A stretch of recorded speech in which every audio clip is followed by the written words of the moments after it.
There are certain places where something so terrible has happened. The very ground seems to remember. On March 31, 1922, in the Bavarian countryside, 6 people were brutally murdered at the Hinterkaifeck farmstead. But this isn't just a story about murder. This is about the days before, when someone was already there watching. And the days after, when the killer didn't leave. This is the story of Hinterkaifeck. Hinterkaifeck was a single, isolated farm 40 miles from Munich. 6 people lived there: farmer Andreas Gruber, his wife Kazilia, their daughter Victoria and her 2 children, and their new maid Maria, who arrived on March 31st, her very first day. The previous maid had quit 6 months earlier. She said the house was haunted. Footsteps in the attic. Whispers in empty rooms. 6 months before the murders, Andreas found footprints in the snow. Fresh ones. Leading from the forest directly to his property, circling the barn, and then stopping. They didn't lead away. Whoever made those prints? Where did they go? Then, days before the end, he found a newspaper from Munich lying in his yard. He didn't subscribe to it. His neighbors didn't either. Who left it there? And at night, Andreas heard footsteps in the attic. Slow. Deliberate. Pacing above the bedrooms. He told neighbors someone might be living in his barn or attic. But he never called the police. It wasn't nothing. Around 9 p.m., Andreas and Kazilia went to the barn for a final check on the livestock. Victoria stayed inside with the children. Someone was waiting in the shadows. With a mattock. Andreas was struck from behind. Then Kazilia. Both killed in the barn. Then the killer walked to the house, opened the door, and went inside. Victoria was murdered in her bedroom. The children, 7-year-old Kazilia and 2-year-old Joseph, killed in their beds. Maria, on her first day of work, was killed in her quarters. 6 people. One by one. Methodically.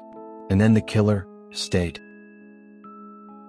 This is what transforms Hinterkaifeck into something that crawls under your skin.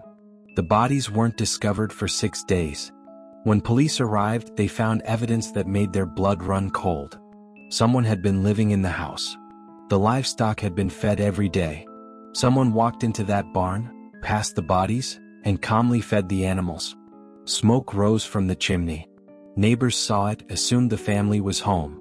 But it wasn't the family keeping warm. Food had been eaten. Bread. Cheese.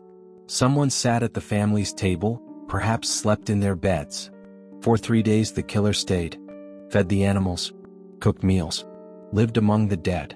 Neighbors saw movement through the windows. They waved. The figure never waved back. Just moved past the glass and disappeared into shadow. Over 100 suspects were interviewed. No one was ever charged. The case remains unsolved. The farm was torn down in 1923. The land left empty. Who made those footprints in the snow? Who left that newspaper? And who stayed in that house for 3 days after murdering 6 people? We'll never know. And sometimes, the most terrifying thing isn't the violence itself. It's the silence that comes after. But if the motive wasn't money, what was it? For over a century, investigators have chased shadows. Some believe the killer was Lorenz Schlittenbauer, a neighbor who had once been involved with Victoria.